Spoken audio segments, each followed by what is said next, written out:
Greetings, everyone, and welcome to our webinar today, Diversity and Inclusion, Perspectives from Canada and Trinidad and Tobago. Welcome to all of you, wherever it is you are tuning in from. I think today we have an excellent conversation with diverse perspectives, and we'll also be welcoming your questions and comments towards the end. My name is Gabrielle Hussain. I am a senior lecturer at the Institute for Gender and Development Studies at the University of the West Indies on the St. Augustine campus, and also vice chair of the Equal Opportunity Commission. And I will be hosting for today's webinar. First, I would like to introduce Canadian High Commissioner to Trinidad and Tobago, Kumar Gupta. And that is because the Canadian High Commission in Trinidad and Tobago has been instrumental in organizing this event and in envisioning it. So the High Commissioner Kumar Gupta joined the Department of Foreign Affairs and International Trade in 2001. At headquarters, he worked on environmental relations and served also as Deputy Director for Political Affairs in the North Africa Relations Division.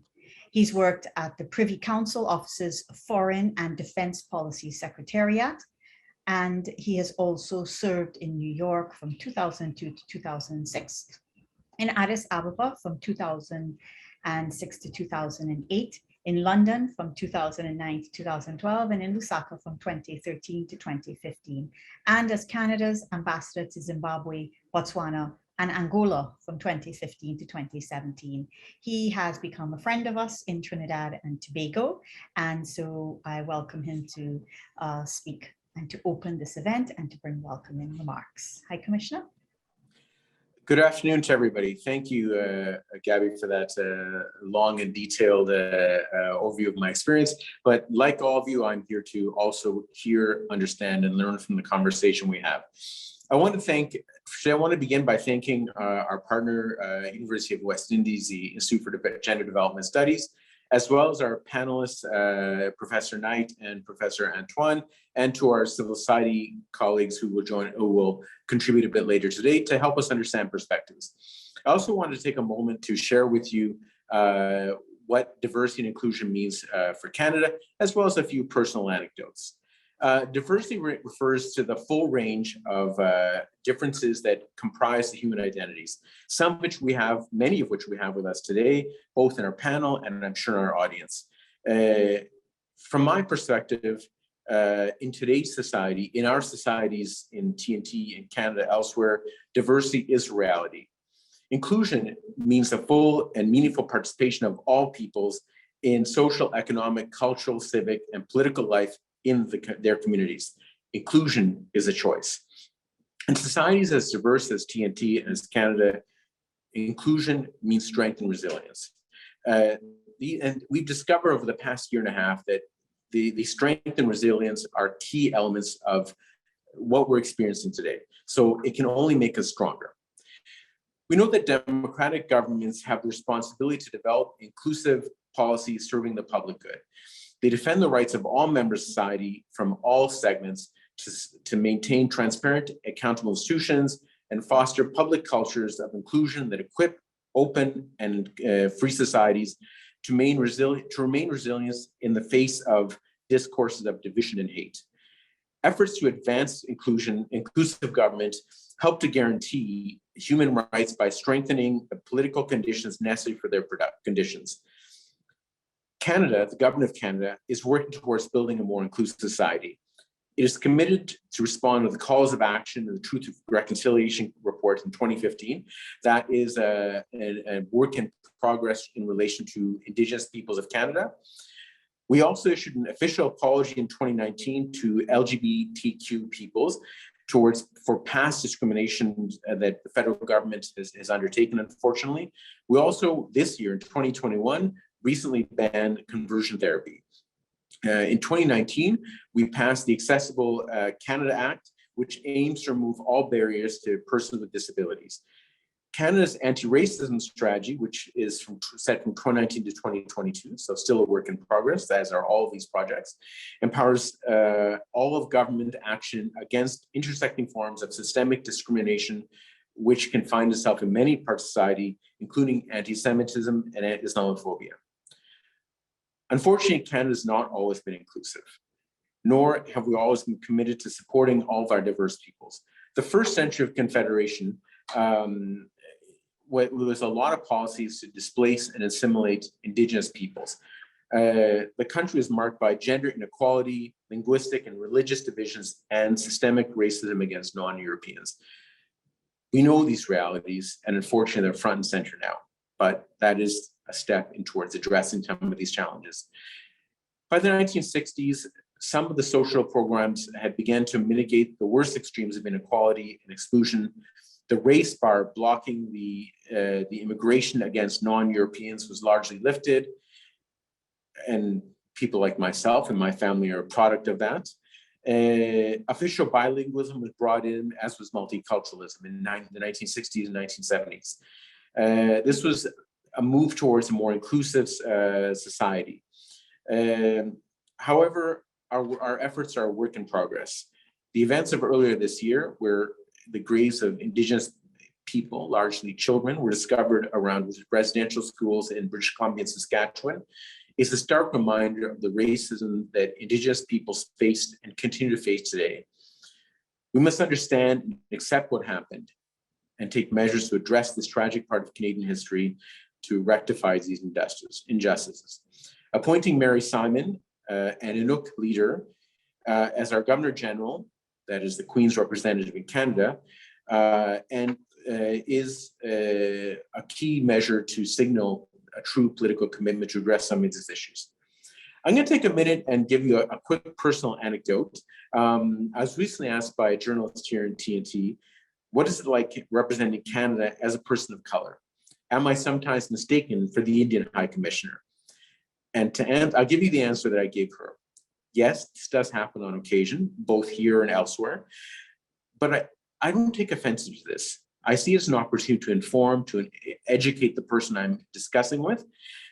I remind them that the Canada of 2021, if you walk down the streets of any major city, you'll see many faces like mine. You'll see many faces like all of our panelists, in fact, and probably like the audience members.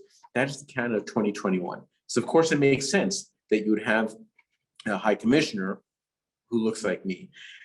I would also bring to your attention that we have a good number of High Commissioners, ambassadors of color, some drawn from the LGBT community. We have ministers whose families came to Canada as refugees. We've had ministers who are disabled. One was quadriplegic. Thank you so much, High Commissioner. And it is a pleasure for the IGDS to, as we have for so many years, collaborate with the Canadian High Commission.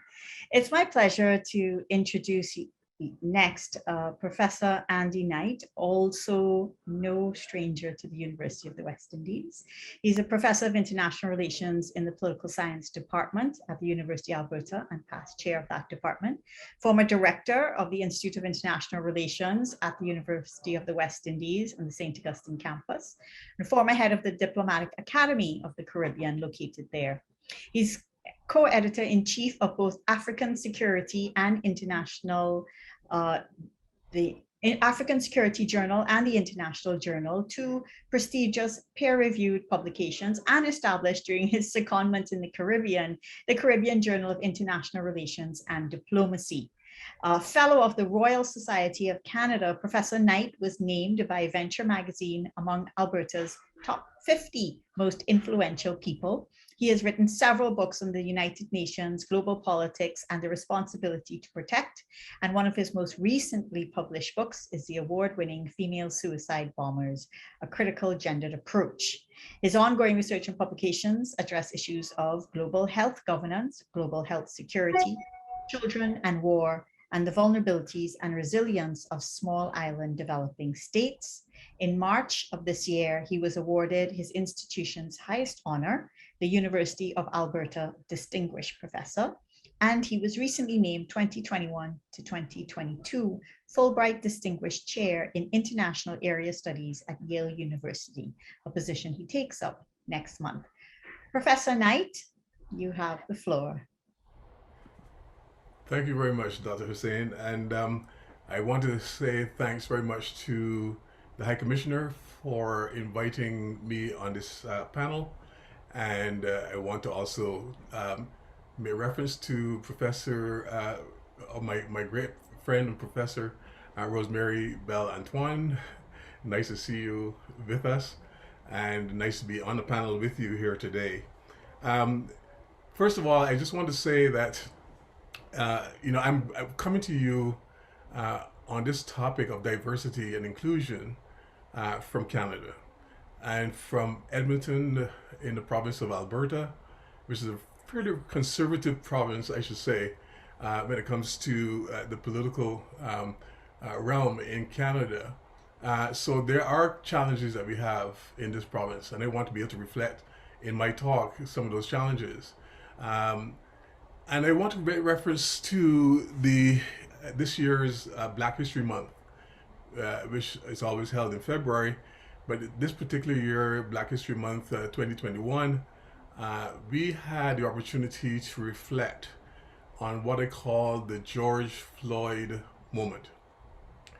That was a moment in our history, 2020, when the world witnessed what I can only call the 21st century lynching of a 46-year-old black man, who, of course, as you know, was lynched by 4 Minneapolis police officers. One of those officers, a white police officer, Derek Chauvin, knelt callously on the neck of Floyd for close to 9 minutes. And this, I think, was a reflection of the way in which certain people feel about people of color in the United States, especially police officers. Some police officers, I should say. This grown man called out for his mother, and he died. His mother, of course, had died 2 years earlier, but he was calling for his mother and repeating the phrase, "I can't breathe, I can't breathe." That phrase has now become a moral refrain, not only in the United States and in Canada, but all over the globe, representing, to my mind, what I call the asphyxiation of the opportunities that black folks the world over have been forced to endure since the days of slavery some 400 years ago. That moment, that precise moment, as the life of George Floyd was drained out of him, left an indelible stain on the consciousness of anyone with a heart. And Chauvin, of course, was eventually sentenced by a jury in Minneapolis to 22 and a half years in prison on a second-degree murder charge, a third-degree murder charge, as well as second-degree manslaughter charge, after 10 hours of deliberation by the jury over 2 days. Now, the jurors found that he had acted with a depraved mind, and with a culpable negligence in causing the death of George Floyd. But that sentence could not in any way do justice to what many black Americans have for many generations and for decades have been subjected to in terms of their dehumanization and subjugation. In Canada, we sometimes smugly claim that the racism in the United States, which is quite blatant in many cases, is not present in our country. We are sometimes proud of the fact that incidences of prejudice and anti-black racism are not as evident in Canada as it is in the United States. But the reality is that prejudice and anti-black racism are ubiquitous within our institutions and within our society here in Canada. We cannot close our eyes to the numerous incidents of police brutality and the violence against black people, against indigenous people, against people of color. We talked today about BIPOC as a means of sort of capturing the inclusiveness of those people who have been suffering at the hands of a minority white population. In many of our provinces, including Alberta, We've had recent incidents of tiki torches being burnt, sometimes using the excuse of anti-vax movements in the context of COVID-19. But in fact, in many cases, the incidents of racism have come to the fore in those protest marches. At times, we seem unaware of the anti-Black racism that is subtle, unconscious in our country. I tend to label that polite racism. It is an insidious form of racism that permeates the sinews of our ivory towers in a way that negatively impacts upon not just on the few Black faculty members that are hired at the University of Alberta. For example, we only have about 20 Black faculty members here at the University of Alberta, but also support staff of the university and students of color. This form of racism may not always be blatantly exhibited, but nevertheless acts to support the ideology of whiteness that's prevalent in our country.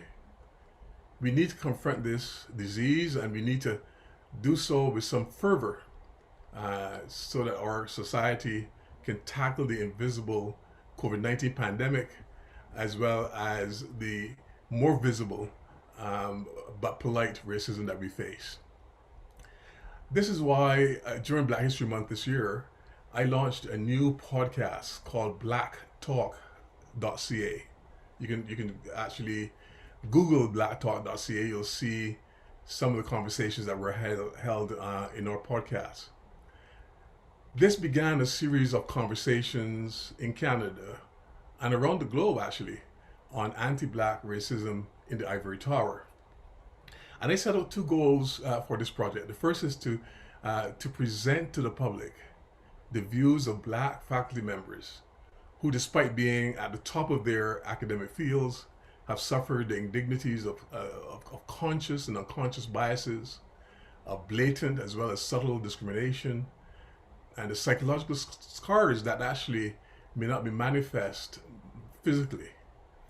The intent of those conversations was not to shame the white population in our university or the broader community, but rather to wake up those individuals to the reality of the mental damage that's being done to people of color, to the barriers being placed in the paths of Black faculty members and Black people in society in general, and to the limitations placed on minorities that stem from white privilege and systemic racism. The second goal was to intersperse into the podcast the expert knowledge of people like Sir Hilary Beckles, people like Ivlo Griffith, Cecil Foster, and others, who have not only been trying to sort of address this issue as expert academics, but also through their lived experience and through the critical race theory. Some of them are historians, politicians, and practitioners who can help the broader public understand the conceptual and practical ways in which whiteness as a category has been used to perpetuate structural and systemic racism throughout our society and within our institutions. Now, what this podcast has done, at least in season 1, has opened up discussions on the importance of diversity, which is what we're talking about here today. Diversity is the quality of inclusion.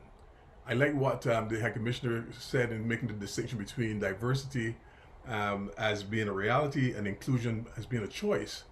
But I think diversity has to include inclusion because it involves bringing people from a range of different social, religious, ethnic backgrounds, of different genders and sexual orientations, different physical and mental abilities into the fold. There is a richness in diversity. There is a unity that can be had by being diverse. The wealth of cultural diversity is actually vital to the development and the perpetuation of the human race. Just as diversity of hues and forms and shapes enriches the adores the garden. In like manner, when there are diverse shades of thought, temperament, character, ethnicity, skin color, etc. These bring a richness, a beauty to the human race. In reality, all members of the human race are one. The challenge is to recognize that oneness and to strive to accept differences among all people. This is not always easy, as you know, to accomplish because we have a tendency to harbor cognitive biases to create us versus them environments as different cultural values and norms emerge from our practices. Diversity can produce tensions and conflicts that are not easily managed. But the key is to promote an open culture that allows for free communications and to ensure that there's a balanced playing field and that allows people of various backgrounds, ethnicities, colors, nationalities, abilities, genders, and beliefs to thrive. Inclusion has to be the watchword, therefore, if we are to manage successfully the diversity that we have. But the end results of embracing diversity are enormous. New perspectives, wider talent pool, increased innovation, better overall performances, perhaps even greater profits in economic organizations and institutions. Now, I want to end by giving you about 12 or 13 ways in which we can address the challenges that arise from diversity, because there are challenges, right, that arise from diversity. And I'll quickly go through this and then I'll end my 10 minutes here. First is education. Everyone ought to be educated about the past and why we have reached this moment where we have to talk about diversity in the workplace or diversity in your organization or institutions. There's a reason for that. And the only way we're going to sort of deal with this is to educate our public. The second is to gather data. Data gathering is extremely important. If we want to move forward, we're going to have to know what data we have and how does this affect the diversity of lack thereof within our society. We need to get rid of the so-called right fit approach. I think diversity will help us to do that. We need to get rid of stereotypes. We need to look beyond the traditional talent pool in order to embrace people from outside of that pool and bring them into the fold. We need sometimes to deal with job descriptions and interview practices. Consider diversity partnerships and evaluate your workplace processes and procedures so that we're having a sort of not just a rhetorical way of dealing with this problem, but in a practical way, trying to address the problem of lack of diversity. We need to develop mentorship programs to help minorities feel supported and included. I can talk a little bit more about that in the question and answer period, but I think that's a very important role that we can play. And the watchword ought to be inclusion. Build a culture of inclusion first. Don't ignore our allies. Allies are there to help as well. There are white allies that are willing to help people of color and indigenous people, minority groups. Create safe spaces for minority groups and individuals, and also make sure that senior people in administrative positions, in political positions, and in management positions should reflect the diversity that's within our society. I'll end it there. Thank you very much.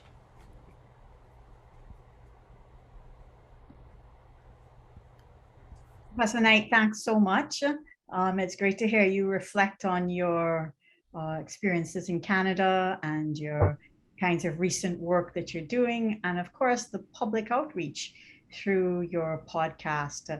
And in the question and answer, I'm sure that there will be folks who want to follow up on some of your suggestions. I'm just thinking about how, in a sense, the digital divide that we know is existing and will exist as a result of COVID will exacerbate some of the challenges and may also provide opportunities for some of the things that you suggest. So thanks so much. Next, I'd like to introduce Professor Rosemary Bell-Antoine, no stranger to speaking on these issues across the Caribbean. She is the Vice Chancellor of Research and Graduate Studies at the University of the West Indies, an Oxford and Cambridge Scholar, an attorney, an award-winning author and academic who has published 13 books and numerous scholarly articles. She's also a consultant and activist and was president of the Inter-American Commission on Human Rights in Washington, the OAS reporter for persons of African descent, rapporteur for indigenous peoples, head of the OAS Economic, Social, and Cultural Rights Unit, and spokesperson for HIV, LGBTI rights, and disability. She's president of the Family Planning Association of Trinidad and Tobago, trustee on the board of the IPPF in London, a member of Trinidad and Tobago's IR Advisory Committee, and has worked previously at the ILO in Geneva. She was honored in 2018 by the UWI as an outstanding alumnus and also won the VC's Award of Excellence for Research and for Public Service.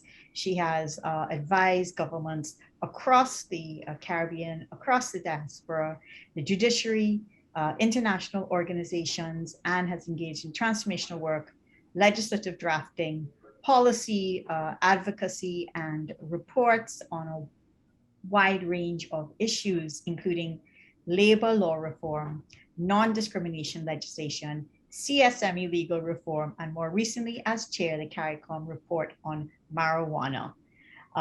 Professor Belle Antoine, with that kind of introduction, it is a pleasure now to give you the floor. Thank you, Dr. Hossain, and thank you and greetings to our High Commissioner Gupta and the entire team for organizing this event and inviting me to speak. I will shout out my colleague Prof. Knight as well, and you, of course, Dr. Hossain, a champion for diversity yourself, two of my UE colleagues. We still claim Professor Knight.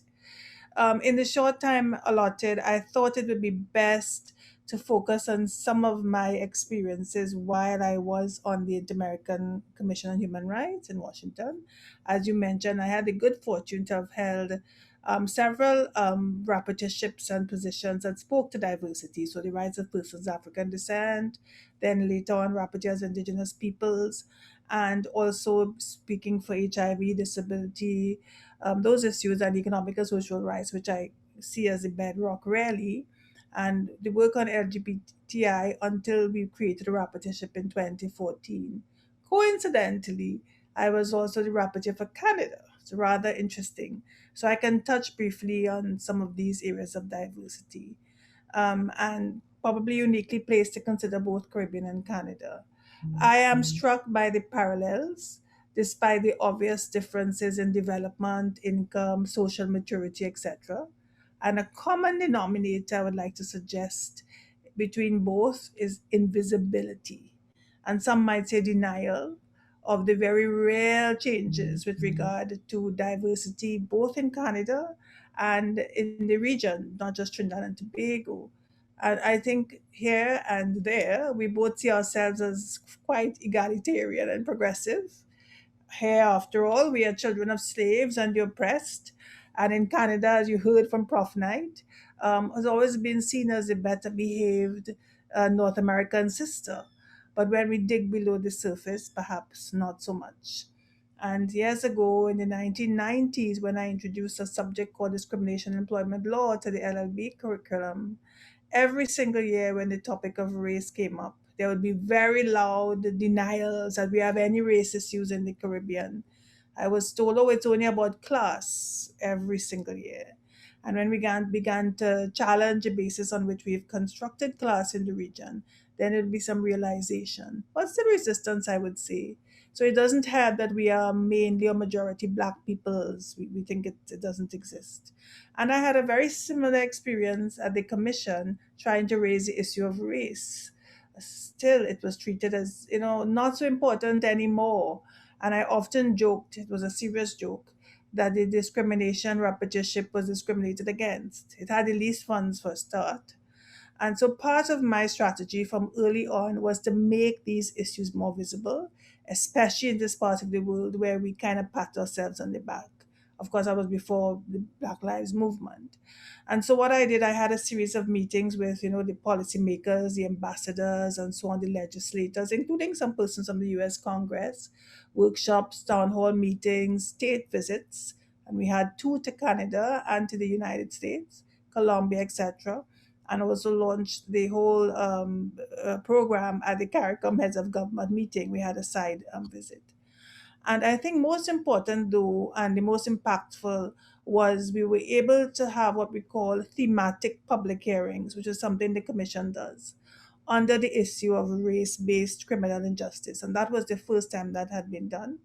It wasn't just about police abuse either, because I had observed that many of the cases at the Commission, for example, like the death row injustices, immigration, and so on, were not labeled under race, and so they didn't come under my rapporteurship. So they were being treated, for example, as persons deprived of liberty, which is another rapporteurship. When it was clear that many of those issues were in fact really about racism, so disproportionate sentencing, lack of legal representation, and so forth. So we had to challenge this. And coincidentally, the Trayvon Margin tragedy happened the very month I joined the commission. So I spent a lot of time on that police abuse issue to make that whole thing visible using law as a prism. And so we worked with some long-standing Black activists in the US and in Canada. Unfortunately, there was no one ready to go to in the Caribbean. We didn't really have specific NGOs looking at those issues. I still don't think we have, quite honestly, those issues of criminal, legal injustice, and race. And so we encouraged them to bring their matters to the Inter-American Commission, and they did so. So we were the first, actually, before the UN, to bring that to the attention of the international arena, and that was before the Black Lives Matter movement, although some of the same persons are involved in that. Of course, as we know, the Black Lives Movement didn't start the advocacy on racism, but it was catalyzed through George Floyd, as Prof. Knight was talking about. The groundwork was happening long before. And I recall that first hearing we had when Trayvon Martin's parents came. We were actually all in tears. It was centered around the stand your ground laws. In itself, an example of systemic racism. We see how that law has played out. I was also able to make state visits to Florida and the Deep South and interrogate police abuse, Trayvon's hometown, the Alexander case, etc., meeting with the police commissioners, the mayor, NGOs, the victims. And the stories were horrendous when we had those town halls. What was very clear was that there's an obvious disconnect between what the police and the officials were saying and the victims. And it was also clear that they were deeply structural issues, not ad hoc. So just to give you one little example, the process for traffic fines we found was deeply racist and quite deliberate. So blacks were deliberately targeted, so huge fines for very, very simple offenses like a broken car light. And they would know that they could not pay these fines, poor people. So they would end up in jail and become criminalized. Of course, this also has implications for your voting rights. Even more so in the States, we know what's happening with voting rights. And many of these issues are also relevant to Canada from what the state visits revealed. So we heard stories also from white sympathizers, and I echo what Andy was saying about, there are white persons who are part of this process too, to be inclusive. And they were telling us that when they held protests, the protests that they attended, the police would walk right past them and arrest instead the black protester behind them. So not accidental or ad hoc. So we were able to expose the inadequacies of law and social policy. And one key issue that kept recurring was how data itself was invisibilized. So arrests, offenses, and so on were not categorized according to race. So it's very difficult to see the connections. Just as in the Caribbean and here, we don't record our own alleged perpetrators of crime. We have a sense of where or what the end result is, where the thousands housed in our jails, sometimes for minor marijuana offenses, where they are from, but very little attempt to have real data that could be a tool for exposing inequity and injustice. So we don't see the race inequities. We see the geographical constructs, where they live, B-terms, C-lots, and so on. And we fail to connect the indicators, which really is centuries of race injustice, which are often buried deep into the social structures. And after all, both Canada and the Caribbean, Trinidad and Tobago, we have every law under the sun to protect against racism. And interestingly, Trinidad and Tobago's Equal Opportunity Act mentions origin as a ground of discrimination. But I don't think anyone really knows what that means, but I certainly don't anyway. When I toured Canada, speaking we spoke at Osgood and McGill, and we held those public town halls and so on. That disconnect about people were suffering racist, racial injustice, unconscious bias, and I would say conscious bias as well. So same story. The social profiling every day and the official line, it really was palpable. I want to echo Prof. Knight's description of smugness and what I call invisibility. And they also added the layer of migrants, how migrants, when you added that to the whole equation, how difficult that issue became even more difficult. I think it tells us that we don't need laws only. Having equality laws, which we all have, it's not enough. We need policies, we need strategies to correct these historical deficiencies and injustices. And that leads me to the second point or the second topic of LGBTI rights. Ironically, that's in the area where we have the least laws. But I think we have seen the most movement in Trinidad and Tobago for sure in the Caribbean in terms of inclusion, in terms of LGBT rights. Perhaps it's understandable because we were starting from ground zero. But the law has managed to penetrate here after much activism and awareness building. And I recall not so long ago being splashed across a newspaper, that's me, on the front page, and as being immoral because I stood up for LGBT rights. I think that's difficult. That's difficult for that to happen now, I would say. And the courts have caught up with the activism in some measure, especially with the Jason Jones case, which was a landmark case. Yes, it was based on a technicality on the savings law cause, but it provided an opportunity for more diversity. And then we saw the CCJ following in Nervis. If we don't have, however, a deep dive to consider those structural inequities, like in housing and employment, economic, social rights that I spoke of, I think that we are in danger of falling into the same paradigm as with race, having wonderful laws, but with very little real social change. And I read recently, I don't know if it was Angelique, who she's here today, if it was her article, that with the COVID-19 pandemic, persons in the LGBTI community were rendered among the most vulnerable because they're already precarious in terms of bread and butter issues. And of course, COVID exacerbated it. And we know already that the world over, Black peoples have been the most vulnerable or very vulnerable in relation to COVID, largely because of the continuing structural inequities in employment and in health and so on. It's no accident that they are found to be mainly in the lowest paying jobs, which in a pandemic turned out to be the essential services, which are most vulnerable to transmission of the virus, just as they were the ones who couldn't afford to pay the fines. So occupational segregation stratified by race and not just class. And our vice chancellor, incidentally, I'm pro vice chancellor, not vice chancellor. Our vice chancellor, Hilary Beckles, he often reminds us of the connections between poor health in our part of the world, especially lifestyle diseases like diabetes and so, and our slavery experiences of a poor diet.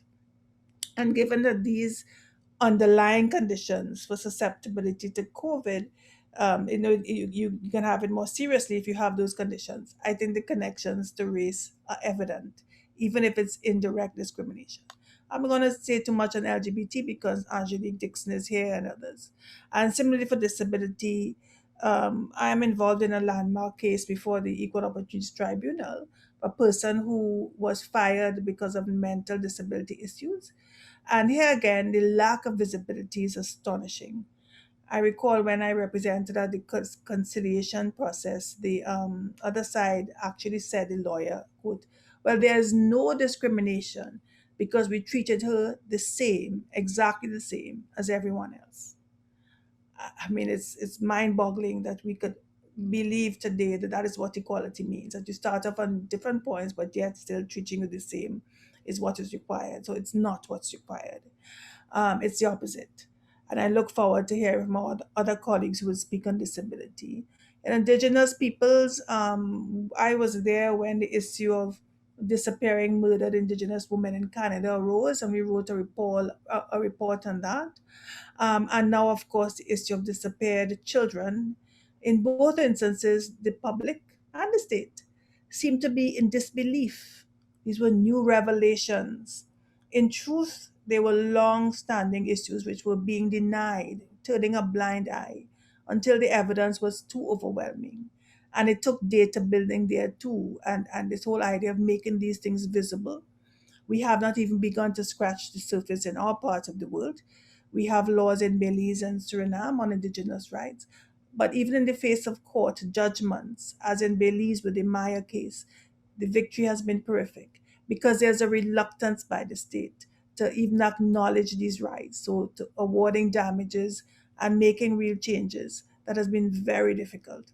My focus at the commission was quite singular because, again, as I said, economic, social, cultural rights I think are key, and the issues, their rights to water, land, livelihoods, which are constantly under threat, mainly because of the emergence of an extractive industry protected by states to the detriment of indigenous rights. Unfortunately, Canada is a major player in this injustice. It has the highest percentage of multinational corporations in the extractive industries, which are encroaching on indigenous people's lands. And the history to date of that engagement is really quite horrific. Thousands of indigenous peoples and their human rights defenders have been actually murdered in trying to defend their hard rights. I'm not saying Canadians murdered them, but in the process. So whether it's Brazil, all over the Americas, often it's the police and state officials are the most brutal because they defend the rights of the companies, the foreign companies, and not indigenous peoples. And I have had to, in my time at the commission, meeting with the Canadian ambassador and so on, organizing thematic hearings again, and also importantly, attempting to change one of the laws that really inhibit here because the law, international law, as Canada always argues, doesn't presume liability on the state because these are private companies. So the whole notion of corporate responsibility and corporate liability in terms of human rights being able to be transplanted, which is a fairly radical legal concept. And hopefully we will get there. But this was something I championed, again, having many discussions with Canadian intellectuals and so on. And we've made some progress. So we are still grappling with these basic issues in the region, but I think that whole issue of state responsibility and identifying an appropriate state or framework for rights is very important for us all. And if you want to read on these issues, there are three important reports that I think emerged from my time there. One on Afro descendants and indigenous rights within extractive industries, another on criminal injustice and race, and the third, and I'll end with that little story, the migration issue, race migration issue in the Dominican Republic, the Haitian issue. And that's very interesting, one, because when that issue arose, I was asserting this was really not only about migration. These are the people who have been born of Haitian descent in Dominican Republic, but were being denied citizenship. So for me, it was clearly about racism. But I was met with incredible opposition, even at the commission, because it was invisibilized. The issue of race was invisibilized. So it took a lot of lobbying. We did eventually have a state visit, and that became quite evident, the race element. Nearly 3,000 people told us their stories.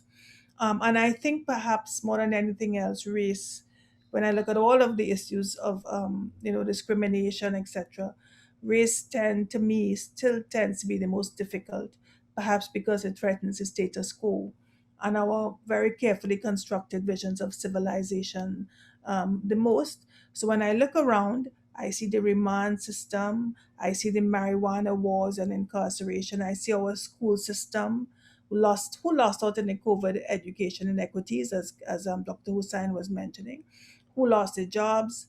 I see race variables hidden from society's view still, not just the politicians, but also unseen by people themselves and the policymakers, and sometimes the NGOs. And I know it's very complex, especially in Trinidad and Tobago, because how do we deconstruct? having two minority races in a majority population, the Indian versus African issue.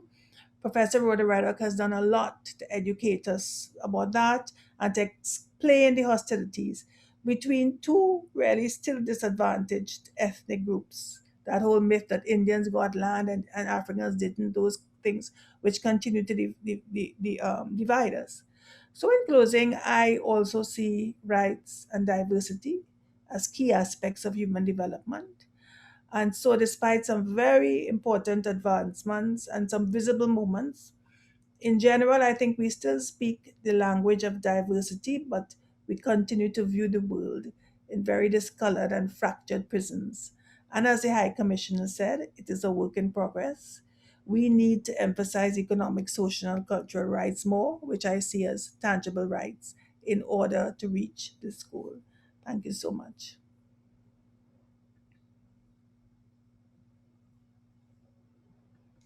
Professor Bell Antoine, that was fantastic and so relevant as always.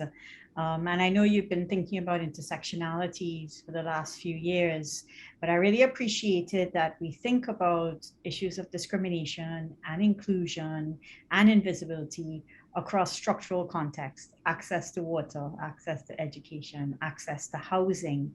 Those are really important sites for us to make those connections. Thanks so much. Those of us viewing this webinar on diversity and inclusion, we sort of have finished hearing from some of our best academics, and we wanted to give you a chance to hear from some of the civil society organizations that are doing the work to highlight the issues of discrimination that still need to be addressed in order to create a nation defined by inclusion and defined by a more equitable and egalitarian sharing of rights. And so we move now to some quick interventions by CSOs, first looking at the work of CAISO and Dr. Angelique Nixon, who is a Bahamas-born, Trinidad-based writer, artist, scholar, and activist, is our next speaker. Dr. Nixon is also a lecturer at the Institute for Gender and Development Studies at the UWI St. Augustine and director of CAISO, Sex and Gender Justice.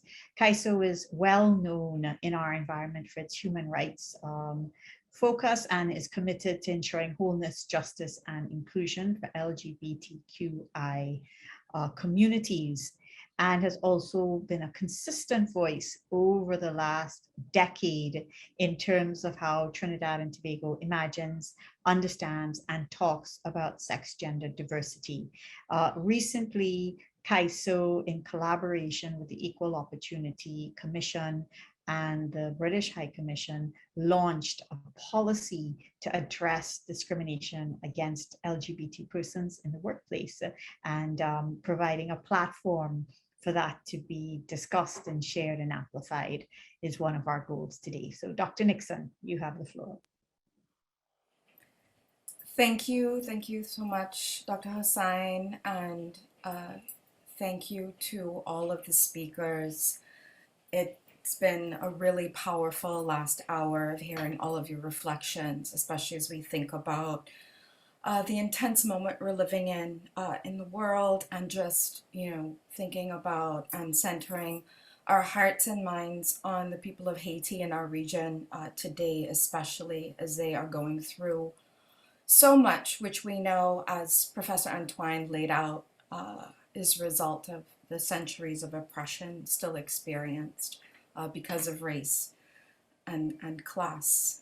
So I want to share just a little bit about CAISO's work and talk about the LGBTI workplace policy, which we really created as a result of the over decade of CAISO calling for in our campaign to amend the Equal Opportunity Act, which currently excludes sexual orientation. And it's been raised at a number of human rights meetings and across different human rights reviews that this was a startling exclusion and, in fact, a violation And so in addition to our campaign that we've long been building, the Add All Three campaign, which also includes, we've asked it to include LGBTI status and address the exclusion, as well as adding age and health conditions in our work with the Equal Opportunity Commission. And so in that process, which we continue to have a long-standing call for, because the Equal Opportunity Commission would advocate protection in terms of employment, housing, education, and access to health care and other goods and services. And we see this as a necessary expansion for human rights and a focus on LGBTI plus people living in Trinidad and Tobago. And while, of course, the significance of Justice Rampersaud's ruling in the Jones versus AG of Trinidad and Tobago's the case, the LGBTI plus community remains at risk of discrimination and violence. And in fact, after the ruling, we've experienced an uptake in reports of human rights violations in the workplace, in terms of housing, in terms of access to healthcare, that's disproportionately experienced in particular by trans and intersex people. And so the workplace policy really came out of a tangible desire, and this was actually led by our late founder, Colin Robinson's long work on the Add All Three campaign and leading CAISO for the past decade. And so we were able to create this policy, which was launched in June. It is available on our website. And the workplace policy really offers, we wanted to really make an intervention with private sector and offer workplaces, public and private, stakeholders to really create an inclusive environment, an enabling environment for LGBTI workplace equality, and offering measures to implement change. And so the policy is something that one can adopt, one can model, and we have a number of different really important and I think really easily to implement. And we are available as CAISO to offer training and to offer assistance with HR, with your HR office in a number of businesses and workplaces to help support your process. Because of course, policies are great, but it is about implementation. And so we were very pleased to have as early adopters 14 companies, and I'll just name a few of them, including AmCham, Ansa McCall, Regency Recruitment and Resources, Republic Bank, and others who have signed on as early adopters. And so we encourage anyone who's listening to please follow up on the CAISO website. You can follow up with us. I will put the contact in the chat. And what we really think that this model policy offers us is to really challenge the government, and it's not addressing the amendments. We've heard that the amendments are going to happen to the Equal Opportunity Act, and we continue to call on the government, and we continue to work with partners to in hopes that that will happen, because currently we have a situation where we can quite literally, LGBT plus people, we can be discriminated against in the workplace and we have no protection. And that extends to many other spaces such as housing, education, and access to goods and services, and healthcare. And of course, this disproportionately affects people who are working class and poor. And so we have a class dynamic to this that we cannot ignore. And as Professor Antoine mentioned, this is something that CAISO and other LGBTI organizations focus on during the initial months of the lockdown, that LGBTI plus people were experiencing disproportionate impact of COVID because of lack of work, because of not being able to access services. And that's something that CAISO responded to through our Wholeness and Justice program, which responds to human rights violations experienced by LGBTI plus people living in Trinidad and Tobago. And we, in fact, worked very much across, and we've done, and I'll give you just as I close, a sense of what Wholeness and Justice, this program has done, which is funded by Arcus and Estrella Foundation. And we've been able to, since December, we have a team, a staff, with a lawyer and with a caseworker and a clinical psychologist and trauma specialist who work with us, because this program is really designed to say that folks who experience violations need wholeness and justice. So we support people in the process of trying to get legal redress, as well as offering the kind of psychosocial support and social access to social services that they may need. So just in terms of a snapshot of our work over the last year, we have had 91 clients, and we initially worked through a COVID urgent response. We had 67 people that we supported during that process. And currently we have, in terms of full service clients, we have over 24 people. And just to give you a sense of the kinds of violations and issues experienced by our clients, they range from family violence to harassment to police abuse of power, unfair dismissal in terms of employment, needing help with social assistance navigation, dealing with issues of wanting to leave Trinidad and Tobago because of discrimination and searching for asylum and a support for asylum. Other issues include domestic violence and intimate partner violence. And finally, Freedom of Information Act to help get documentation needed to continue to respond or get legal help and support. We've also been giving out and supporting community members with food vouchers, as well as offering different kinds of capacity building and trainings for our team. And we are a part of a referral program to help support LGBTI plus people as well as migrants. And that really focuses as well, of course, on folks who experience any type of marginalization due to the kinds of work that they do, as well as who they are and how they identify in terms of sex and gender. And so I will stop there, and I will put a link. I think the workplace policy is a tangible example of the work of CAISO and what we've done over the years in the face of, one, we work really hard to find ways to work with government as well as other stakeholders, but also to push and demand and insist on our rights and the visibility of our fellow LGBTI plus community members across Trinidad and Tobago and the region. Thank you. Thanks so much, Dr. Nixon. That was extremely comprehensive and a really good introduction, I think, to the work that CAISO has been doing.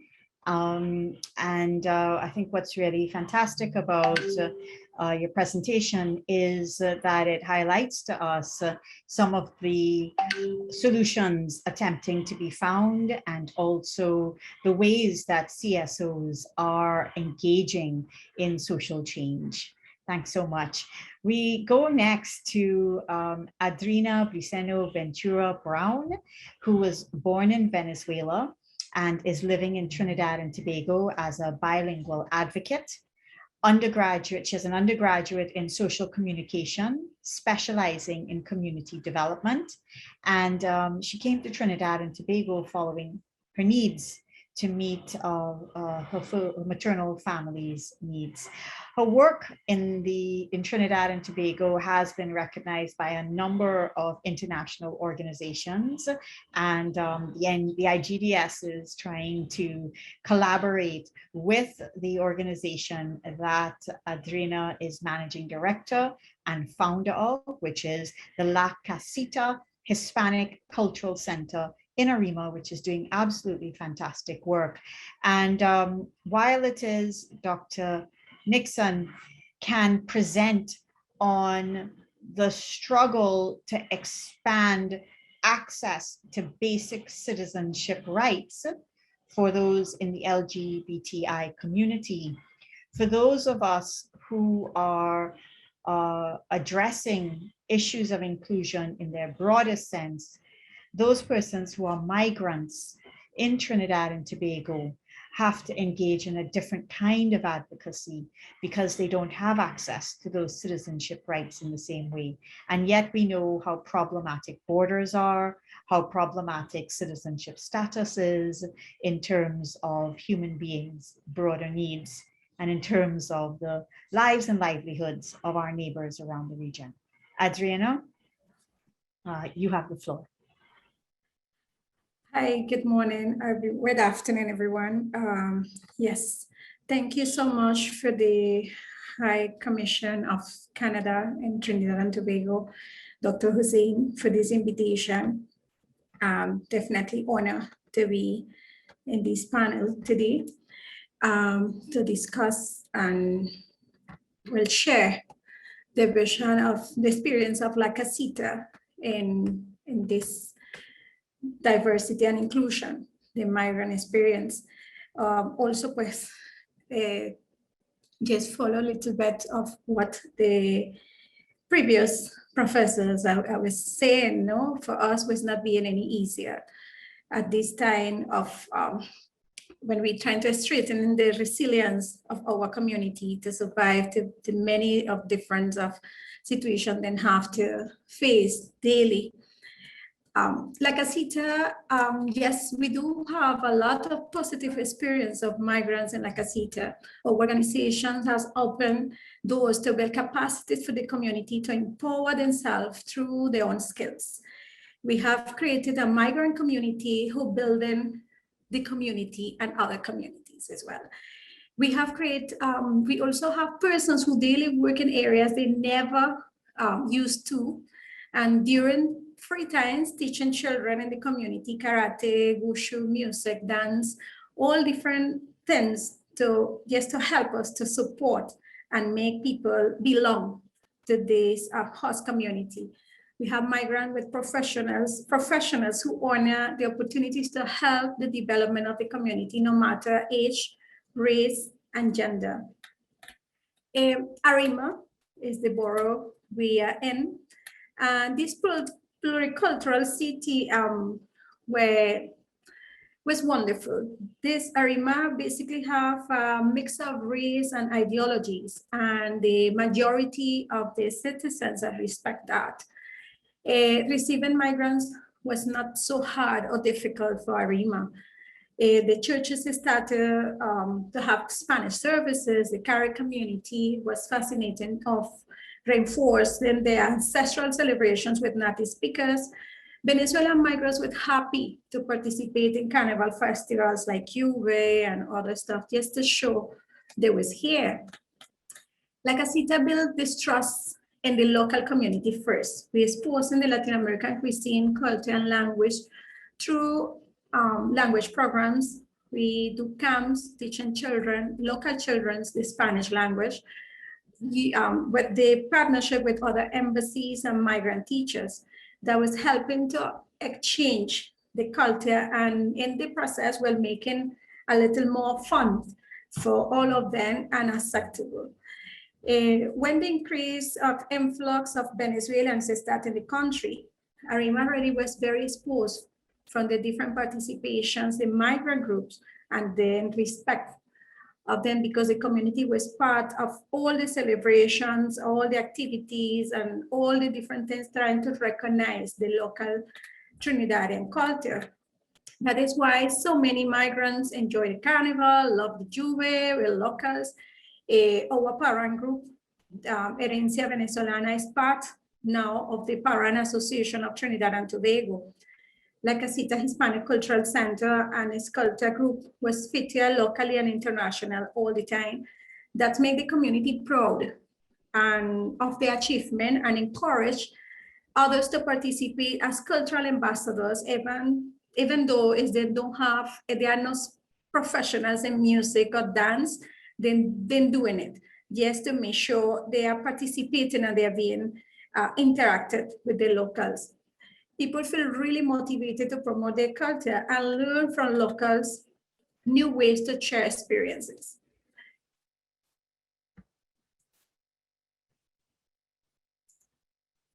We do have participants in many events, from carnival, art, sports, cuisine, and many others promoting inclusion throughout the borough and the country.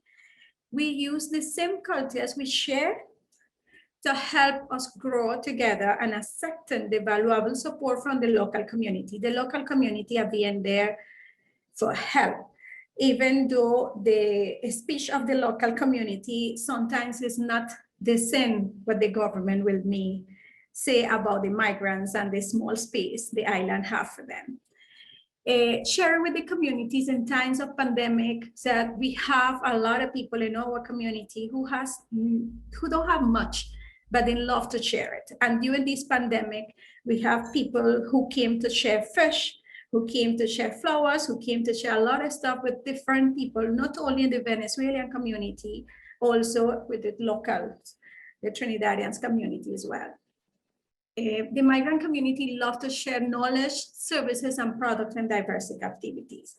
Join other forces for us was key during this pandemic. We join other NGOs, government offices, to help the displaced people. So it was very grateful for us to see our community outside probably giving lunches to homeless and displaced people every Saturday, and reinforce the vaccination efforts with people who maybe help just to fix up a flyer in Spanish or come out to help those who are organizing to assist the community in a better way.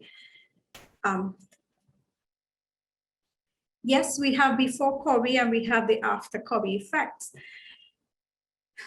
The migrant community are exposed like locals to many violations of their rights as they become victims of crimes as well.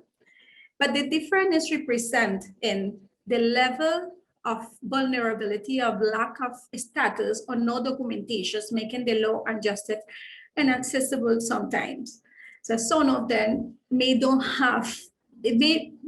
really feel they can stand in front of police station because they may don't have no documentation to show, and then afraid to be victimized twice.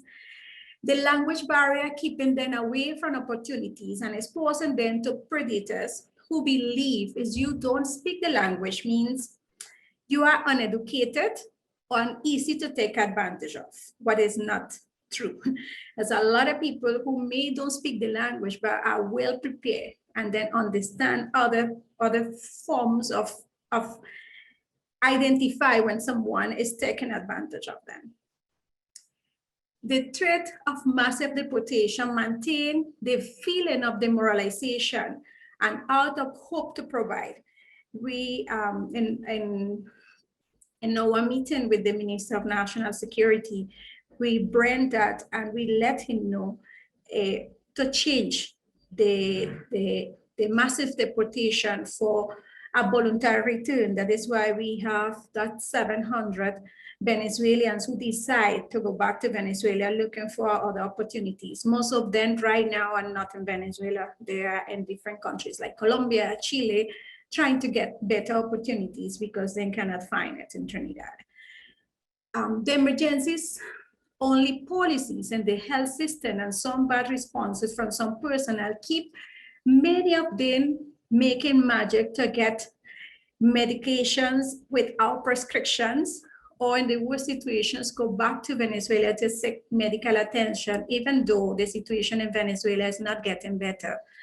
Then expose themselves, but they say, we have to go. And I have a lot of cases of people with have cancer, then go and leave someone here to work and send money for them can get some treatment and help them to get better, no?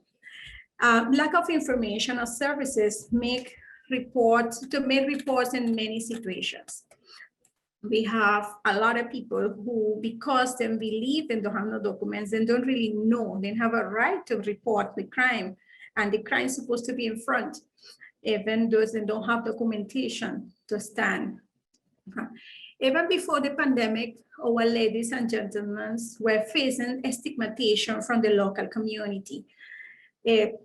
Men are delinquents and women probably prostitutes. The work we are doing is to engage with the local population to bring about changes and promote the positive impact of the migrants through culture. All communities have both bad and good elements. We are promoting definitely we are mostly good ones. All right. Los buenos somos más is part of the motto we use. Due to the COVID situation, everything came even worse. We have job loss, evictions, increase in domestic violence, intimate partner violence, gender violence, human trafficking, increased instances of labor abuse and exploitation, increased instances of sexual harassment and xenophobia, racism, criminals injustice for the lack of local legislations, and the new one they are facing is the cyber crime and threats. Just to mention some of them. Part of the COVID effect, what we see in positive is some of the, a lot of them, I can say, of the migrants, asylum seekers and refugees. Well, they start to do things at home. They start to bring more that capacity they have and the skills they may have and they never know they can make some income out of that. And we help them to build that marketing and that process of making whatever skills then have part of their life and the income, no? So they're making their own products, then offering them services and skills, and they're looking for opportunities to help them families improve the quality of life and help the economy of their host community.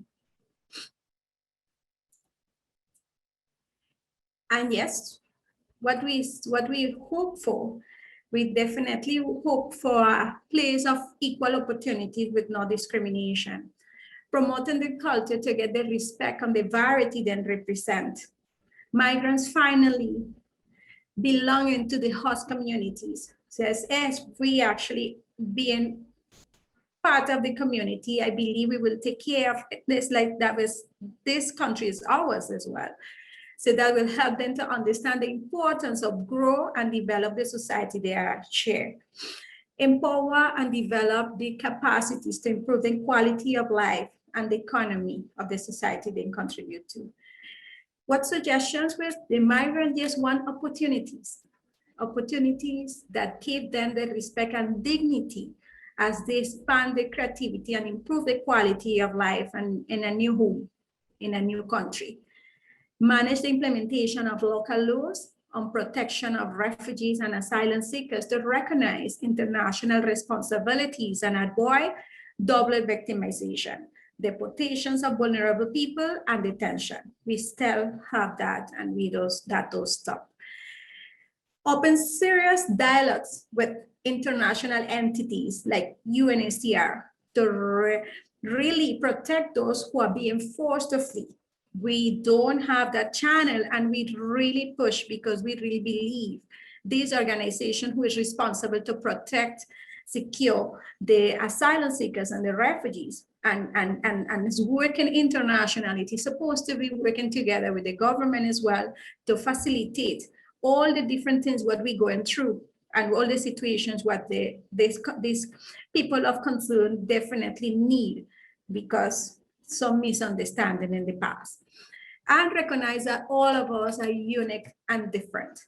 That what is like a CETA about, and we definitely believe we are part of this. We are building resilience, and we are not feeling offended. Just to close off, we used to, the ones who are migrate here for different reasons, we used to get vexed because people was calling us Spanish. And now I realize our community that is the way then actually let us know a Trinidadian person is talking to them. And so they say, you know, the Englishman is this goes just part of the work on the grounds and how we really can survive building resilience and capacities. Thank you so much. Adrina and La Casita, thanks so much. We want to do as much as we can to amplify the work that you're doing. And it's so interesting the extent to which you're using culture, cultural practices, Venezuelan cultural practices, as well as participation in Trinidadian cultural practices as a site for creating and building a sense of belonging. And it's interesting because Dr. Nixon spoke also about, for example, creating policy level changes, seeking amendments to legislation such as the Equal Opportunity Act, and even providing services, direct services. And so to hear the range of ways that different organizations and communities are trying to create a nation that values inclusion, I think is important. Thanks so much. This is also, interestingly, an issue. This is a conversation between Canada and Trinidad and Tobago, and of course, migrant rights and the challenge to national borders for the ways that they can exclude us from addressing basic human rights concerns are shared across both countries. I'd like to now introduce Mr. Kenneth Surratt. Mr. Surratt was born in Mayaro in 1968 and attended St. Thomas RC School in Guayagayari, as well for a short time Queen's Royal College. In his bio, he writes that he lost his sight completely in 1982 and yet went on to complete an associate's degree in business administration at COSTAT. In 1994, he was awarded the National Youth Award for Special Education and was an integral part of the team which won the case at the Privy Council to have the Equal Opportunity Commission established in 2002. He's advocated and achieved amendment to the Copyright Act to have printed material accessible for the print disabled in 2020 and advocated this is really interesting, and I didn't know this at all. So I learned something about you today, Kenneth. Advocated for the TT dollar to be changed from cotton notes to polymer so that tactile features can be added, allowing persons who are blind to independently identify their money. In November 2020, the balance of TT currency will be in an accessible format for persons who are blind, with the exception of the $1 note. And this process is expected to be completed in 2021. He has also successfully relocated the southern branch of the Trinidad and Tobago Blind Welfare Association to a new building. He is a musician, singer of calypsos, and has a range of goals for future advocacy and change for persons with disabilities. Kenneth, you have the floor, and when you have about 1 minute left, I may just signal you. Thank you very much, Doc. And the Blind Welfare Association, we support inclusion and diversity. And we believe this could only take place, or one of the best ways it can take place is lifting expectation. And this reminds me of years ago, I was chatting with one of my friends in the United States. She's blind. And I said, one of our students did well at CXC, and it was big news in Trinidad and Tobago, all over the papers. He said in the US, that is not big news. We expect people to pass exams. In Trinidad and Tobago, once someone who's blind, they do something good or great, people say, hey, look at what you do, because they feel because you're blind, you cannot do that. And I'm suggesting that we lift the expectation. People, from starting with parents who have children who are blind, live that expectation of that child, believe that that child could become whatever that child wants to become. When you reach school, presently at the school, we are pushing for inclusive education. And there are teachers who are making excuses why it cannot be done. All we are asking, shift from saying why it cannot be done to say, how can it be done? And because if you check all over the world, school specialized for the blind, they are closing down because the world is moving into inclusive education. And once children start to go to school with each other, when they become adults, it becomes easier to share workspace.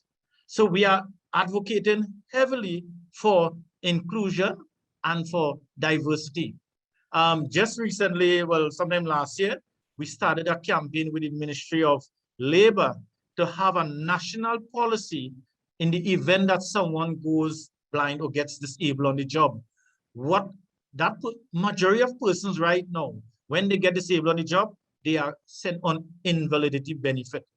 And that is traumatizing. That is, it destroys the person because the income earning, the ability to earn income falls drastically, and it impacts negatively on their families. We are suggesting at the Blind Welfare Association that these people could be rehabilitated. They could be redeployed. They could be given new job description. So we are asking the Ministry of Labor to seriously consider developing a national policy for if someone gets disabled on the job. We are encouraging trade unions, when you are preparing your collective agreements, ensure, just like how they are planning to have clauses now, different clauses for pandemics, have a specialized clause or in your collective agreement. If someone gets disabled on the job, they should not be sent on invalidity benefit. All efforts should be taken to get that person rehabilitated and back on the job. It is better for the country. Having people on disability grant is just not sustainable. Oil and gas at a level where in time to come, it will no longer be as important as it is today, because the world is moving towards cleaner energy. And we also advising people stop using the word blind to describe stupid and dotish. Stop it, because there are certain words and we have asked not to ever be used in the English language again. And we are asking that the word blind, stop using it to describe stupidity. There are other words that you can use, because language is so important. It plays on the psyche of the person. It impacts negatively on the person who is blind. Just years ago also, when J.K. Rowling did her book, immediately when she launched her book, it came in an accessible format. It was in large print, it was in Braille, it was in audio, it was in digital format. And at the WIPO convention around 2012, Stevie Wonder attended it, and every song he sang, everybody could have sung along with it. And he said, you know why that was so? Because I made my music accessible to you. So he's calling upon the world to make printed material accessible for the print disabled or for the blind. And as a result of that, the World Intellectual Property Organization, together with organizations all over the world, have something called the Marrakesh Treaty, which Trinidad and Tobago signed on, ratified, and last year, in an election year, we got 3/5.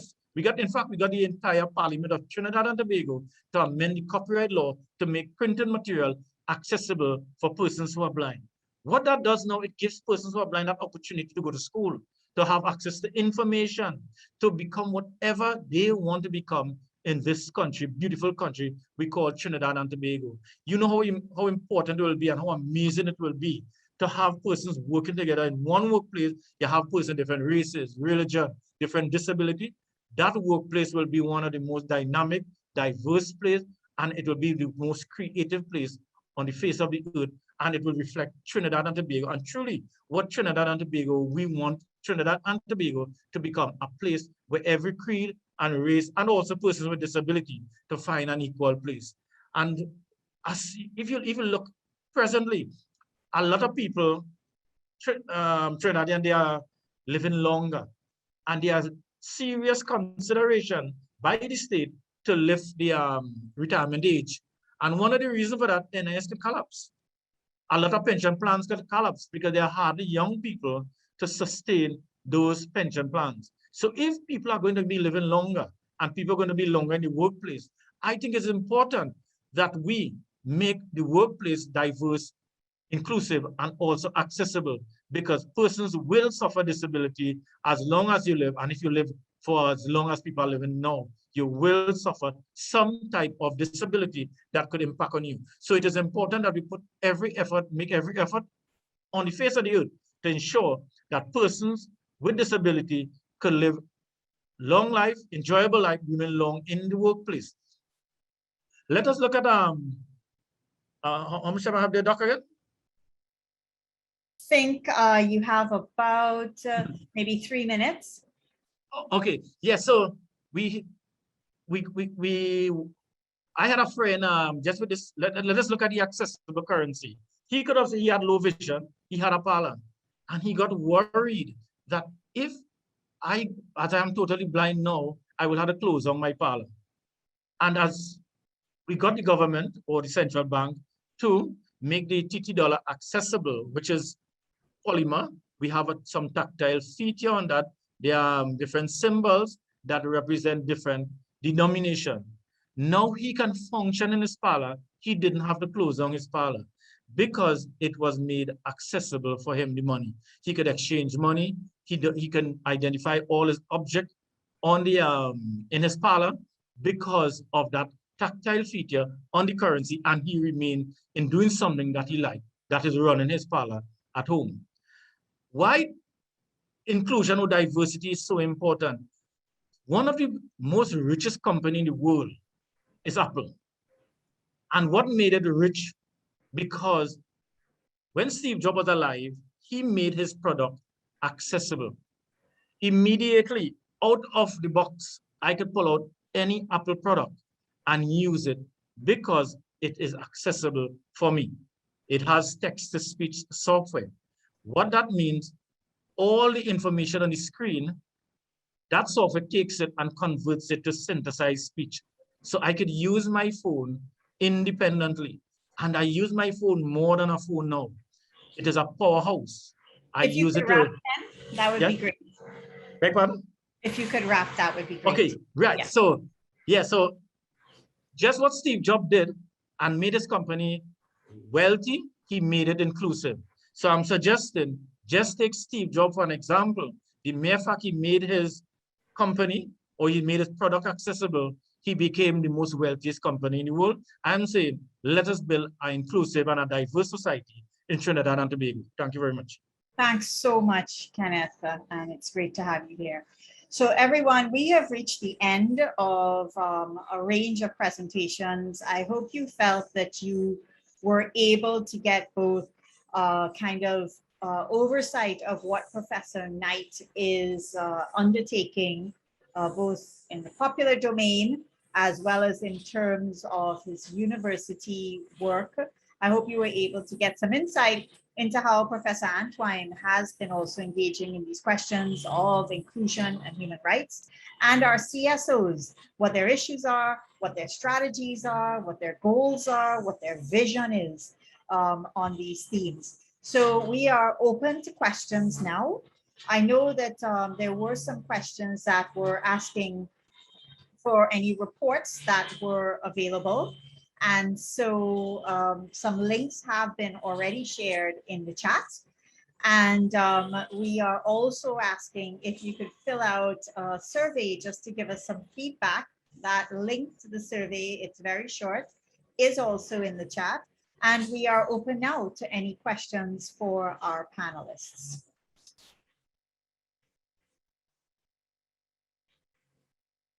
While we wait on some questions, I know there's some one or two things I'd like the speakers to follow up on. Professor Knight, you had mentioned that you could say more about mentorship. And I think mentorship is absolutely essential. The right kind of mentorship can create the support and the opportunities for people to be different than those who came before, to to have an expanded sense of consciousness, to feel supported in challenging the status quo, and to feel that they have not only a community of their peers, but a community of those with more power, institutional power, and so on. So if you could talk a little bit about mentorship, because I know that was something that you wanted to raise. Yes, thank you, Dr. Hussein. Yeah, I can give a few pointers about what we've been doing here at the University of Alberta, and because I think it could be also reflected or practiced in other institutions as well. That is, we created as the Black Faculty Collective, since there are only 20 of us that are Black faculty members at the University of Alberta, which is a large university, as you know. So small, very small population. We find that many students who are of color, who come to the university, because they don't see themselves reflected in the people who teach them, they tend to want to go somewhere else. They tend to want to apply to different universities that may be better reflecting their ethnicity, their color, etc. So one of the things that we've tried to introduce here at the University of Alberta is a mentorship program designed for Black students, Indigenous students, and people of color in the high school system. So you start from high school to mentor these individuals. First of all, give them the capacity to be able to do well when they enter into university, but also give them the knowledge and the sense that there are people who look like them who are in key positions at the university, teaching positions, administrative positions, and the like. And I think that's been very successful up to this point. One of our faculty members, Dr. Bukola, who's a nurse faculty member in nursing, she started a program here and was able to sort of corral all of the Black faculty members to take part in the program, and it's been very successful up to this point. So I think that's one thing that we can do. We need to be able to give students of color, people who are minority within a white community, the sense that there are people who look like them, who have made it within the university system. It gives them the sense that they can also make it as well. And also it gives them the kind of wherewithal to do well once they've entered into university. So many of these individuals who take part in the mentorship program, they tend to finish their program, they tend to finish their university program and go on to graduate work as well. So I think this has been a very successful endeavor up to this point. Thanks so much. Professor Belle Antoine, you've been dealing, I thought what was fascinating about what you said is the way that in Trinidad and Tobago, we think about the divisions among us by class, for example, by various forms of privilege. What we don't often see are the intersections with race that filter into our consciousness in relation to those race and ethnicity. And the interesting thing about Trinidad and Tobago is that the way that white supremacy operates is not quite as clear cut as someplace like Canada. And the fact that we have a quite convoluted history of ethnic relations makes for a lot of tension and misunderstanding and myths in terms of how we address these issues. And I know that the law faculty had this amazing seminar on the issues of race and ethnicity. You presented, Professor Rhoda Reddock presented. Those presentations can be found on the internet. Professor Rhoda Reddock's presentation is absolutely historic. It's a must watch by anybody thinking about these issues. Yes. But I want to ask you from where you sit, what do you see as some of the efforts that are making a difference to ensure some of the kinds of changes that you want to see, whether in relation to migrant rights? You've even done, work thinking about judicial reform, for example. If you're listening here and you're in the Caribbean, you're in Trinidad and Tobago, what are some efforts that you're aware of that may be ongoing that Trinidadians can look to and support? How can they play a role in becoming both more aware and more involved? And do you have any advice? Wow. And of course, you mean generally diversity, not just race, I would No, imagine. in general, across a range of the issues that I think that you've been active in thinking about. Yes, mine is a bit diluted, and I want to endorse what you said about Rhoda Reddox. Really must listen to it and read it. It's one of the few opportunities we have to speak openly about race and to listen to people speak openly about race. What are some of the efforts? Well, I do see, I mean, I really applaud the KAISO and some of the NGOs. There's a new awakening now about some of these issues and moving towards tangible, and I'm always a great one for tangible steps. I think we've sometimes gone past the talk. So when I see that groups are saying, okay, we can have lawyers work together with NGOs to challenge courts, and so I think there's hope, because unless we have that kind of, what was it called, well, good disruption, I don't know if that's the right term, but being positive disruptors, I think we sometimes pin top in mud, as the old people say. So apart from some of these sort of human rights desks that I see emerging, which is something we tried way back in about 15 years ago with the HIV issue, it went so far, but I see it's coming back again.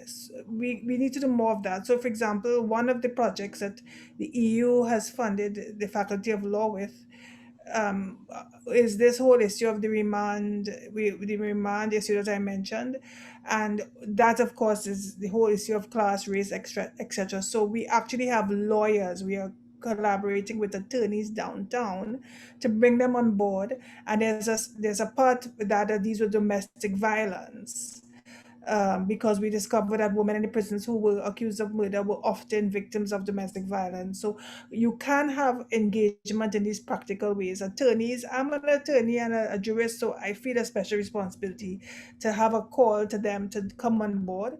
You can do that. You can work pro bono in these sorts of issues. I was very fascinated with what was being described and what's happening in my own old hometown of Arima in terms of migrants. That's the kind of thing we need. I'm president of family planning, as you said, so we have also worked with UNHCR. You can volunteer at family planning to bring sexual reproductive health rights in terms of migrants. You can join those sorts of organizations. So I think little by little, we are getting to that point where we are acting rather than just speaking. So I think that's great. Thanks so much, Prof. I'm just going to go through our speakers, give everyone a chance to respond, and then leave the floor open in case any of you want to add anything, as well as in case additional questions emerge. We do have a question that is going to come, but I'm just going to go quickly to Dr. Nixon. You know, CAISO is doing such fantastic work. If for our viewers who are interested in investing more in CAISO's vision for the nation, you know, what's your message for them for how it is, you know, for what CAISO would like from the larger nation in which it is trying to achieve conditions that are safer and more egalitarian and non-discriminatory? What would you say? Thank you for that question. I would say join us. CAISO is very open. We have a number of volunteers who work on our various projects, and our work is really always intersectional. And so I just want to give an example of a project we just started called Sign Together, and that came out of deaf LGBTI plus community members who joined a Safer Together program that we held in 2018. And they said, we want more. We were like, well, what can we do to make things, you know, as make things better for the entire community? And they said, well, we want more folks in the LGBT plus and queer community to learn sign. So we worked really hard over the last 2 years to get funding, and we just started, it's a program for 30 people to learn, who are service providers and who are also part of the community, to learn up to level 3 of sign.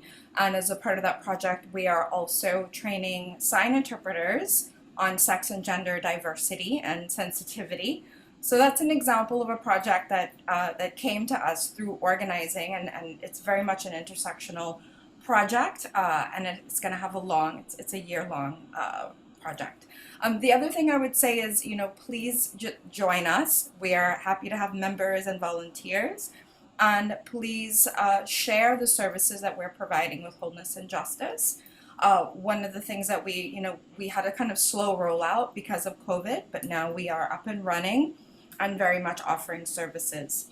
And another example of something we've done, we've worked with Living Waters to offer advocacy training and to create a space for LGBTI migrants as well, and that's something we want to continue. So we're very open to creating different kinds of projects and programs. And I guess my final thing I would say is, you know, it doesn't have to only be queer folks and LGBTI folks who speak out for sex and gender justice. I think it benefits all of us. It benefits all of us to speak out for human rights and to speak for justice. And so, you know, follow our pages on social media. The Institute, of course, where both Dr. Hossain and I work, we also advocate for education and understanding sex and gender as it intersects with all of our identities. And so we need as many people being gender justice, racial justice, class justice, and sexual justice, and ability justice, migrant justice, activists, and advocates. So join us. Thanks so much for that. Adrina, you were Girl Be Heard, which has been working in Trinidad and Tobago doing spoken word, has asked to reach out to La Casita. Do you want to talk a little bit about some of the programs in collaboration with other organizations, for example, whether it's Democracy International or whether it's women's NGOs in Trinidad and Tobago that you have been doing? Well, we talk very little about those those ones, but yes, right now, well, we've been working with organizations like Living Waters, like USAID, and through Living Waters in a program called Resilience, to help and empower the communities to move forward and to do, you know, true exchange, cultural exchange, and so on. And that was the beginning for us to get escalated. Right now, we are partner with INCA. I have problems with those two letters, but we are partnered with them, with Red Crisis Society as well, to reach the more vulnerable ladies, in this case, the victims of gender-based. And yes, they are very strong partners of Democracy International as well, and also La Casita now, trying to assist all those ladies who don't know how to come forward with their victims of abuse. From local partners, from Venezuelan partners, all those different issues where we're trying to assist them and give them a hand and a stand next to them to move forward in whatever procedures they need to go through. Because it's very easy to tell, well, give them a flyer and tell them, well, this is what you have to do. It makes a difference when you have an advocate with you, holding your hands and letting you know, all right, we are here for you. These are your rights, and these are the ways we can do to move forward. This is what we can share, and this is what we can, you know, to do, all the options you have to empower yourself. So it's basically, we are moving with them. We also are trying to get closer with other local entities like CTU and other, just to make sure isn't need any assistance, or we can need any assistance from them, well, we are hand to hand, you know, and not too far from the reality what affecting our migrant community. Thanks so much for that. And, you know, it's interesting, as Dr. Nixon is saying, the work of training people to be sensitive to the intersections of migrant status and LGBT status, as well as the intersections with persons with disabilities, and just really understanding that inclusion requires not necessarily seeing people as living single issue lives, but as living lives that intersect multiple axes of inclusion. So Adrina, if it is that bilingual volunteers can join La Casita in order to help perhaps expand your cadre of advocates, and also, you know, who can bring that nexus of understanding intersecting issues, is that something that La Casita would welcome? Yeah, well, we welcome that programs, especially now when we trying to expand our services and what, you know, because yes, we're trying to get a lot of different organizations. We also partner with the UNHCR so far to do the agriculture project, and get this community involved with more sustainable projects and so on. But yes, we are looking for volunteers. We are open to get serious people who can help us to follow our goals and empower our community and let them know they belong to Trinidad and Tobago if you decide to come and things are going shaky, well, we are here to help you, to guide you, and you are responsible of making your way work and making the country and the society to come stronger. It's not just about getting help or getting inclusive, it's about exchange and empower the society we belong to.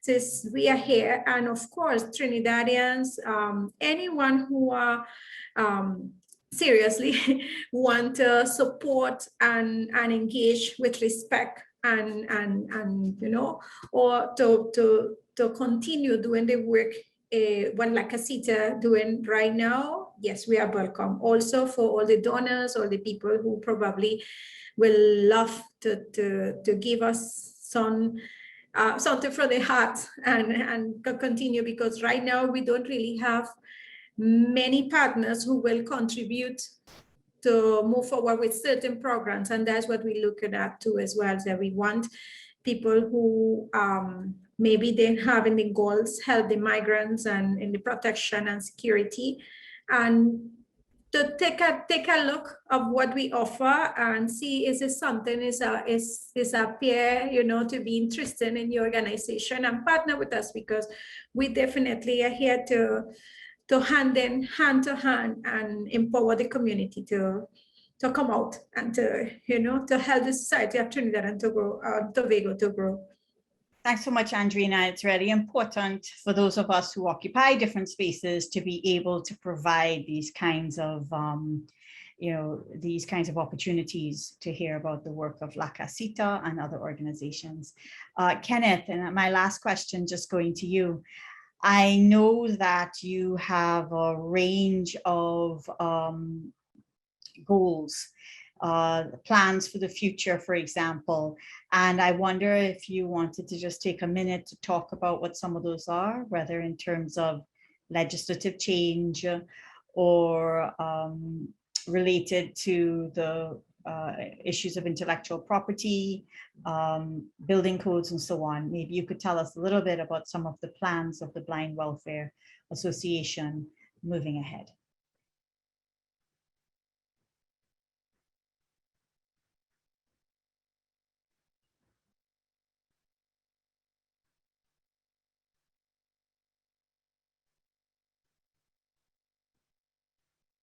We'll give Kenneth a chance to come back to us.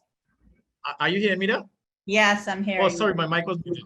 That's okay. Yeah, sorry. Yes, we at the Blind Welfare Association, legislation is top on our agenda, and we are working closely with the Law Association and the Attorney General Office to have specific legislation to protect persons with disabilities.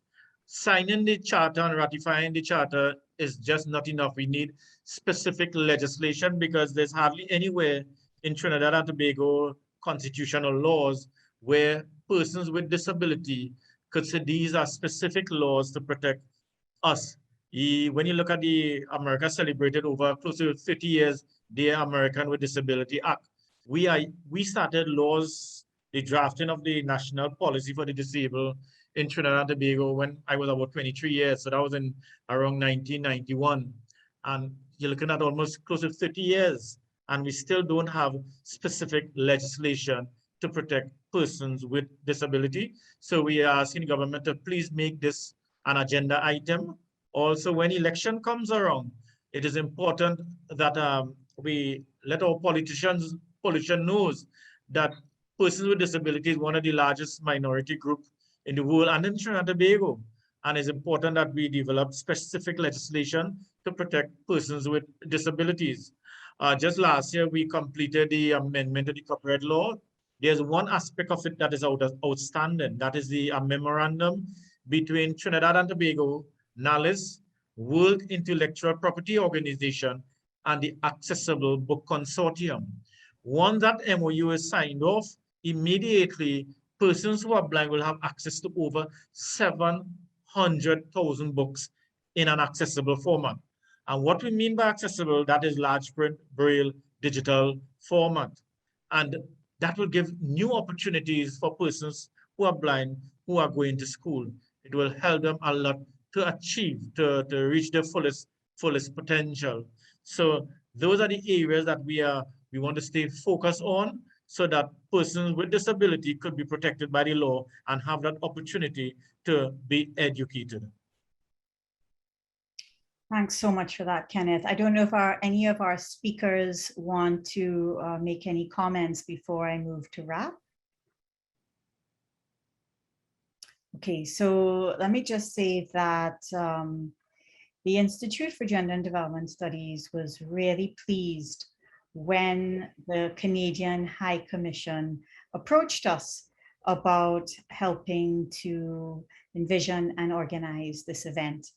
And that is because we are invested as Caribbean people across the diaspora, Professor Knight, in creating justice in its broadest form, and in creating solidarities between groups, and of course in creating a sense of inclusion and belonging, which has been denied to so many of us for so long and continues to be in the kinds of forms that we've heard about today, where all kinds of status categories may be excluded from legislation, where access to education, to the opportunity to work may be denied on the basis of states and nations not making enough effort to be inclusive. We particularly wanted to include the migrant community here as well, and that is to challenge borders for the ways that borders can divide us and divide our understanding of justice. This is an issue that of migrant rights that is being, fought around the world. For example, when we look at the Olympics just finishing and we see athletes who are competing under the flag for refugees, we've seen developments over the decade to recognize people who are challenging statist rules regarding belonging. And what we've heard today is how CSOs in particular, but our academics across the hemisphere, both in Canada and in the Caribbean, are reimagining the world such that we can belong not only regardless of our diversity or our differences, but recognizing those differences and the kinds of unequal power relations that need to be addressed. And so it was a real pleasure to bring our speakers here today. I'm going to quickly turn over to the Canadian High Commissioner for any last words that you may have, and then wish you all well. High Commissioner. Great, thank you, Gabby. Wow, it's quite a series of conversations, hard to follow up on. I'll begin with the words I close with. A deep thank you to everybody, certainly our panelists and our CSO colleagues, but also to our participants and audience members. 2 hours is a lot of time to dedicate to an event like this, so thank you. I do hope one day soon we'll be able to do something like this face to face, because I think that in a normal sort of situation, we would normally break and have some very interesting one-on-one conversations. I hope those conversations do continue in some way, shape, or form. I open this with saying I hope to learn, and I have learned a lot.